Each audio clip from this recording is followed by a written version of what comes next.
We have so many stories in our lives, but our stories are not always heard.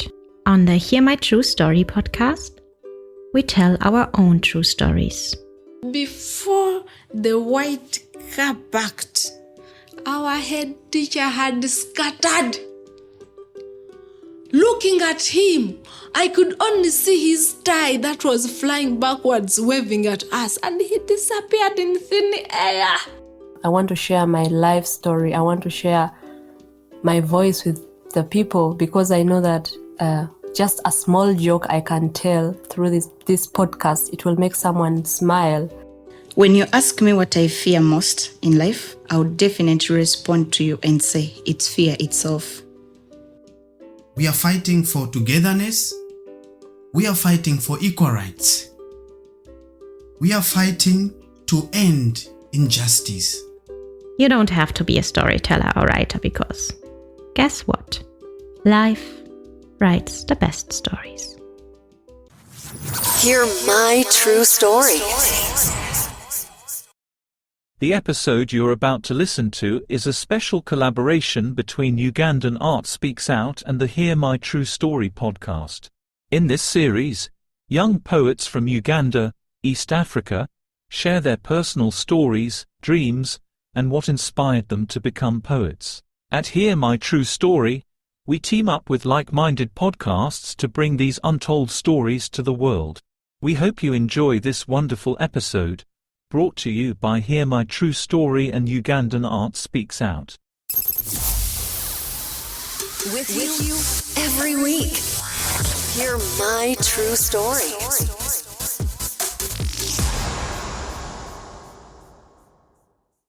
You see, her mama told her that she was supposed to be the best lawyer in the world.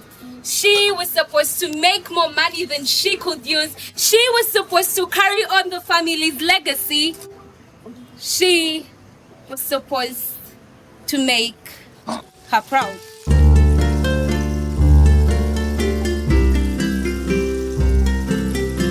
Welcome, dear listeners, to another captivating episode of Ugandan Art Speaks Out.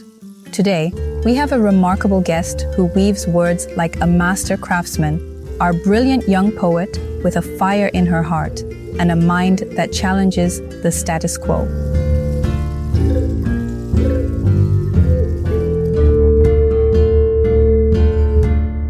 I think you need to give me a synonym of beautiful because I don't want to say this is a beautiful day again. I'd say that earlier. So as a creative, please, synonym for beautiful. Why can't I get it right now? Any? I would basically say tremendous. Exactly. I couldn't think about that. Maybe because I'm not a poet. Maybe that could be the case. Is that the case? I don't know. But it's a tremendous day. Tremendous day. It's another tremendous day with a tremendous person at this tremendous time, I suppose. Yeah. It was made for us. We're supposed to be here this time because they told me you're a student. Yes, I'm a student. Oh my God. I think no one is looking at us because they stopped holiday lesson, something like that. I have no idea, but I think they did. I'm glad to have you here.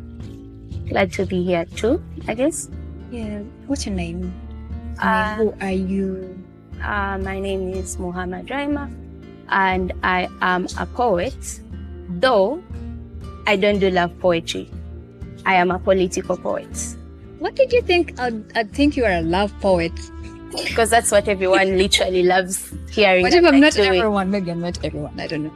Because if you told me you're a poet, nothing would come to my mind. Maybe she's a love poet. Well, I want to keep that clear from the start, from the word go. Well, so why political? Why not love? I mean, love is a language everyone can speak, not political. Well, I really want to be unique, and I feel like it's so cliche. But when you do politics, it's more relatable. You see everything right now happening. Saying love is not relatable. Well, okay, I feel like it's a fallacy. I'd rather go with politics where, you can be more hard, you can be more harsh. You can literally evoke more emotions in people. And yeah, I feel like it's better. I remember it should be like 2 days back, someone told me I'm beautifully weird. Isn't that harsh in love? I mean, how can you say someone is beautifully weird? Well, it's a truth. It's not harsh. So I feel like it's better. I get you. So you are Muhammad. You are a political poet. So when you come to a decision, you're like, I'm not going to do the other one. I'm going to do this one. When do you come to those terms? Well, I always get a new piece for every performance I have, because I always just forget the other pieces and I just get a new one. But I think you write them somewhere. So if you've written them somewhere, you can easily go back to those notes. You don't write them. No, I write them down, but I prefer to have something new for each performance. I don't like having old things. I prefer something new. Why would you do that? I mean, if I attended your performance and I like your piece, I come to you the next day, I'm like, oh, you said a line, but I've forgotten it. I can remember only one word. So all of us are then we're like, we do not remember. What did I say? Oh no, I can remember those words. But if it's like a poem, I believe each day that passes, I get better at what I'm doing. So why not test my limits and try something new? So you're a student. Are you in A-level or something? Yeah, I studied Form 5 this year. So I suppose you do history? No. History. So I'm just trying to get how you are interested in writing politics. You're not doing history. Are you doing literature? No. Are you doing, I cannot say divinity. I do physics. You do physics? Physics and politics, totally parallel lines. No, like that's what I want to remove. Like that's a narrative existing in society that all poets are supposed to do history, literature. So I want to be that poet who does physics and math. Okay. Oh, I get you. So we get to your piece that you wrote about education. Yeah. That you performed in the night experience. It's about education. And I read something earlier today that your mother teaches you how to fly, but you can choose to fly your own flight. You don't have to fly her flight, yeah? She can teach you to walk, but you don't have to walk her way. Yeah. So that's what you're actually talking about in that piece. Is that so? Yeah, that's what I was trying to talk about. So let's get to talk about that. Yeah. You have your parents, your mother is teaching you to fly a certain way. And you're like, no, thank you for teaching me that, but I'm going to fly the other way. So why would you do that? I mean, they tell us our parents are way wiser than us. They've been here for a long time. I mean, they know all these things. So maybe they are choosing the right thing for you. Why would you choose to go otherwise? Well, I think that that's a stereotype that really exists in society. Like when you look at Uganda and like how our education system is built or how our parents are, they always expect you to become the next big doctor, to become a lawyer. If your girl is supposed to be a doctor, you can't do anything that's not that, because they believe some jobs are for men or some jobs are weaker than other jobs. But I feel like the society is sort of co-reliant in the sense of I cannot exist if there's not that market vendor who literally sells for me, who sells food to me.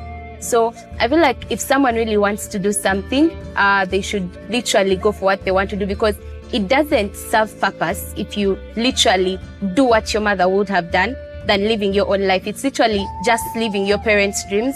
And I feel like we all exist to carry our own crosses, to do what we want to do in life, not what they want to do. So I feel like if it's really what you want to do, you'd rather go for it. The idea of individualism that you're talking about is such, I don't know how to describe it.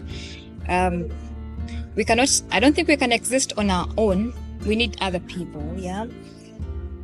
Like you've said, we need to lead our own lives at a certain point, to carry on with what we want, not what others want of us or they want us to do. That's what you're saying. But the situations where, like in our family, we are all lawyers.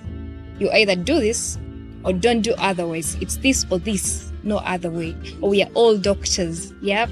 So either way, they are forced to go that way. Yeah. So what is going to become of those people? Well, I feel like those instances normally happen in that's what literally happens every single time. But like as I was writing that poem or as I was reciting that poem, I really expected to reach an audience where even if it's not you, even if your parents forced you to be something you didn't want to do, basically you yourself would actually understand and you now literally let your children do what they want to do. Because like there are some things that really can't be surpassed, like times when parents really refuse you and they don't give you a way.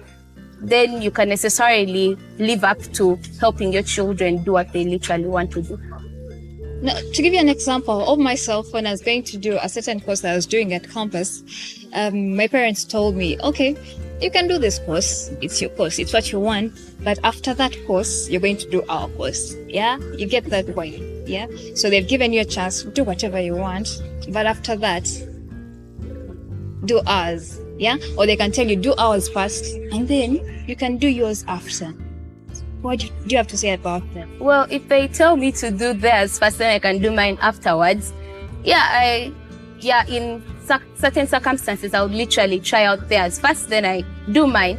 But in case I really enjoy what they are telling me to do, I just stick to it. Remember, time is not on your side, so you're going to do what they want first, and then you're out of time, you get to get a job, and you're like, I believe time is always on our side. Like, even if you're 50 years of age, you can literally become a model. Like, it doesn't hurt, like, spending a little extra years in school if you really want to do something with your life. I feel like it's if you really like something and you really want to get it, even if it's at the age of 70, you can still go for it. No, let me tell you, if money comes into something, you can actually do away with what you want, and you're like, but I'm getting money here. So you compromise. You're like, let me stay here. I can't do away with whatever I wanted. Let me just lead on with whatever the world is bringing me. Because they tell us we cannot determine fate, yeah? So I'd want something, but then my fate, I don't really believe in fate, but they tell you, your fate is to be this, yeah? So you start going into that, wherever fate is taking you, that's where you're going. You're living your passion. Did you call it passion? I don't know. I feel like at that circumstance, you're weak-hearted if you can't go for it. Like, if you really want something, you go for it. If you feel like there's money and like fate has taken you somewhere, then you really never wanted it from the start.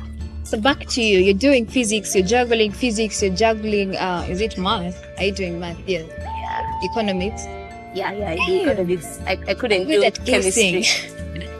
So you're juggling pain, and you're having poetry at the side, and you're having all these other things. You're in sciences, you're going now to arts. How are you handling those two things? Well, it's a bit hectic. You know, like when you're at school, physics and math, there's a lot of work and there are a lot of extra lessons.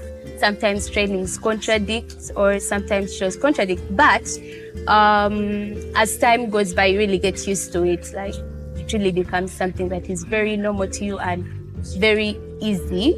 So it's a lot of work, but I really like poetry and I can't drop poetry, and I also really love physics and I can't drop physics. So I'm just going to find a common ground between the two, and I keep going. I need to get into your mind and see. I mean, I'm going to write a piece. How do I start? Where do I start from? I mean, I cannot think. Okay, I started to I was trying to write a piece. I'm like, well, if people are writing poetry, why can't I? I wrote the first word. I stopped from there. I couldn't think beyond that. How do you do that? And it's politics at peace. How do you get to do that? How do you get to write a whole piece?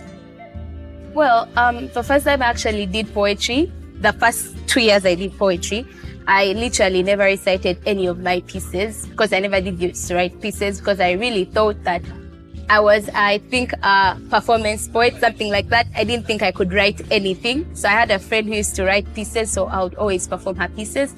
But as time went by, I actually tested myself. I was like, I had a friend who did both of the things, and I was like, why can't I do what she can do? Like, we are all born equal. We literally go to the same school. We're in the same class. So why can't I literally do what she does? I told you, we're not born equal. I cannot write a thing. Well, we are born equal. So it's just you who believes that you're not born equal, but we are all born equal. Like, the same brain I have is the same brain you have. It's just I don't think so. Well, I do not think so. Because, I mean, the brains, it's connected with genes and stuff like that from both of your parents. So your parents that's why I do biology. I don't believe in genes. You don't believe in genes? I don't believe in them. Also, what do you believe in? I believe in physics. Come on, Mama. You have to believe in genes. I mean, you look like your mother. So what is that? That is some physics, yeah? It's trying to connect to... That's physics. Huh? Like, no, it's physics. It can't be genes. Like, I don't believe in genetical stuff like you're only good at this because your parents were good at it. I don't really believe in it. Like, You're incredible. Unbelievable. You should believe in it. I mean, No. so you have a friend who can write and you can perform. So I've learned something today. You can actually be a performance poet and you're not a writer, yeah? But yeah, you can. Yes. Because that's what I did for my first 2 years. And yeah, in most instances, I prefer performing other people's poems because I feel like I just feel more connected to their poems. So the first 2 years you're performing for someone, that person is writing political poets or whatever they wanted, then you just jump whatever they dark want. poetry. Ah, Yeah, so I love him already. He's the love of my life. I love dark poems. I do. I really like dark poems. So, can you remember any lines from the piece that you performed, or you forgot all of them? Well, I think there was a line that was, children are born to carry on their parents' past failures. Yes, something like that. Yeah, there was that line. And that's true. You believe that? Yeah, it's true. I'm a Christian. The Bible says somewhere, I do not remember, that we carry the repercussions of the sins of our ancestors, like from the third and the fourth generation. So every time you're praying for yourself, you have to pray for yourself for those things, for God to forgive you for the sins of what your ancestors did, man. But yeah, I mean, what is it? It's Well, that's what I want to break. You want to break that? Yeah, I don't want to. I think it's religious. It's religious. You cannot break it. It's beyond our understanding. Yeah, maybe I might not break it in the religious aspect, but I can change narratives in people's minds. Yeah. You get, like, it can stay in the Bible, the Quran, but yeah, but mentally, physically, we can change that. Yeah, your parents failed at this. You're like, nah, can actually beat it and be better than them. Yeah, you learn from their mistakes. So let's look at the future of your future. Are you going to stay in political? Because now it's really getting tough for people. Those who are trying to get into politics, either through the creative writing, through drawings, it's getting a little bit tough for them. So you do not fear all that? Well, I literally want to become the director of the UN, so I don't fear anyone. Big dreams. Like, I'd rather get shot, I don't know, something like that, than literally walk away from politics, because politics is something that is very interesting. Easily said than done. Well, okay, for now I still want to be there. I don't want to shift. Let me get to know this. You're put in a point where you have to reconsider. You don't have to read politics all the time. Yeah, you can reconsider and you read something else. I mean, I could write something about climate change or gender equality. I could write about such topics, but yeah, feminists are tough people. I actually don't like feminism. Oh, me too. I hate those guys.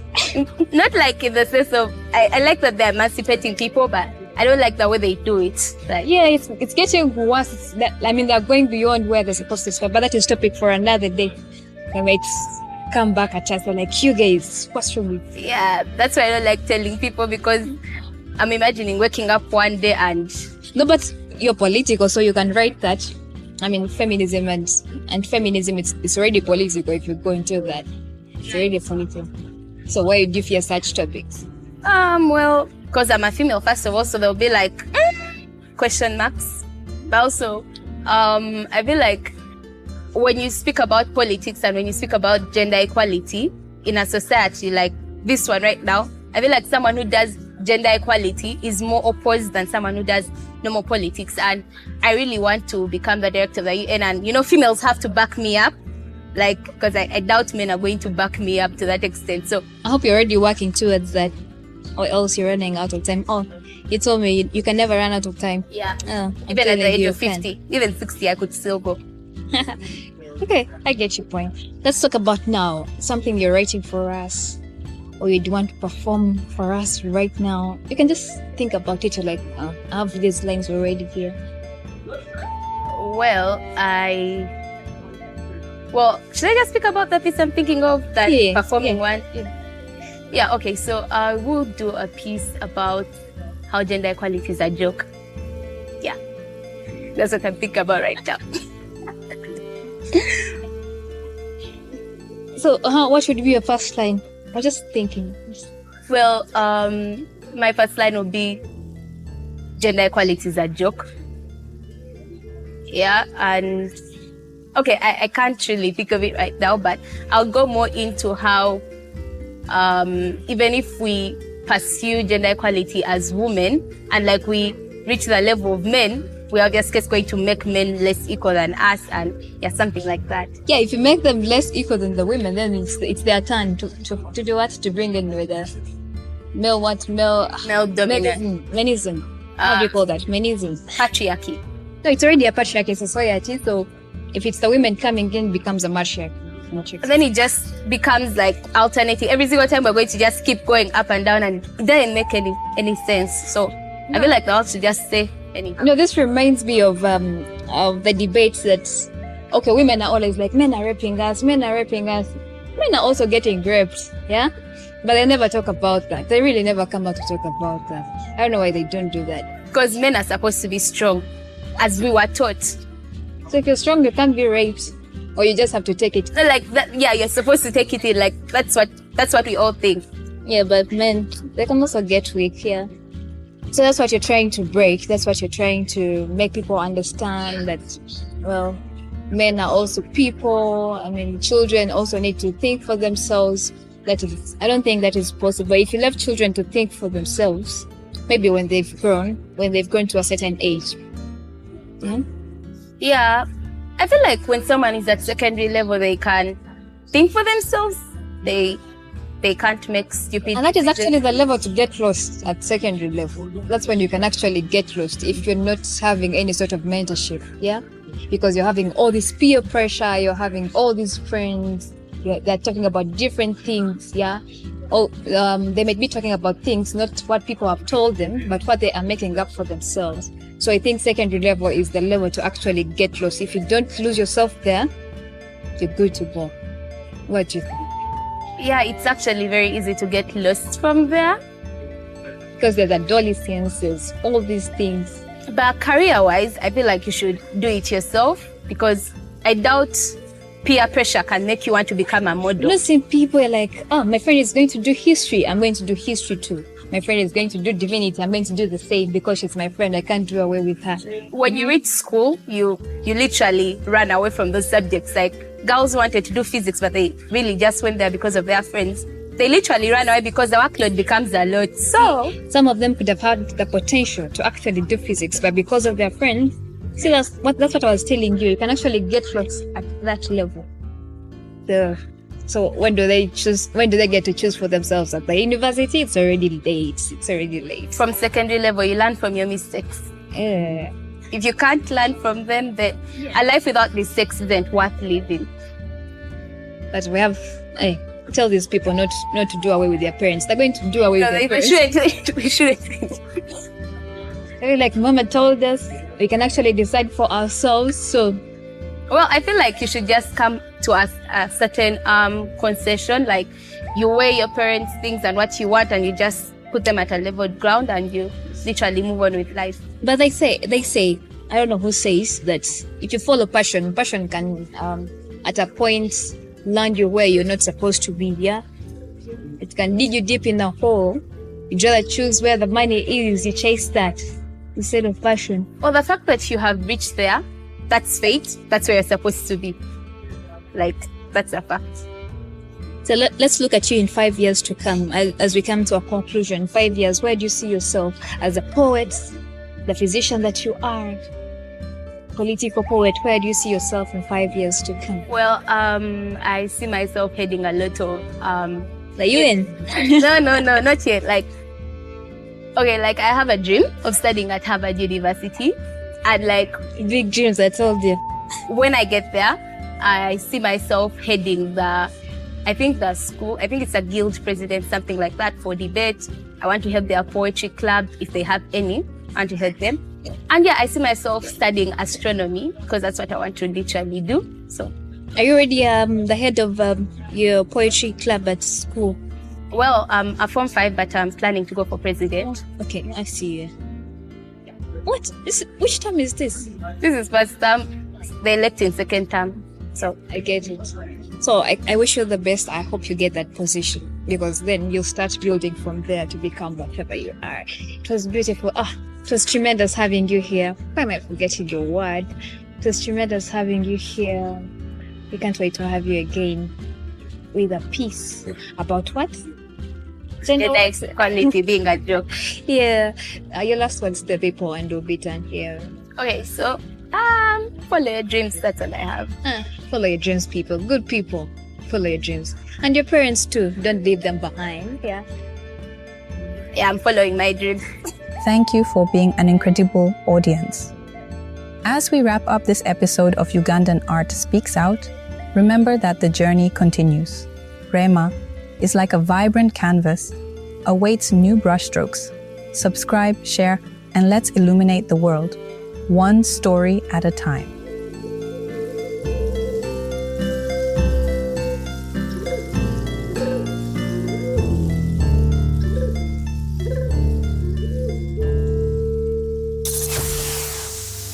We not only have voices for a podcast, but also faces for YouTube.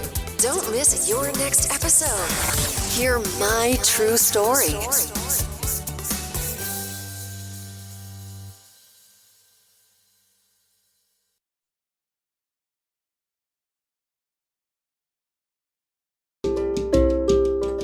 Thank you for listening to our podcast, Music by Edwin Matovo, hosted and produced by Otako. Subscribe to our podcast for more stories and visit us on our website, hearmytruestory.com, for more stories. All the links are listed in the show notes of this podcast.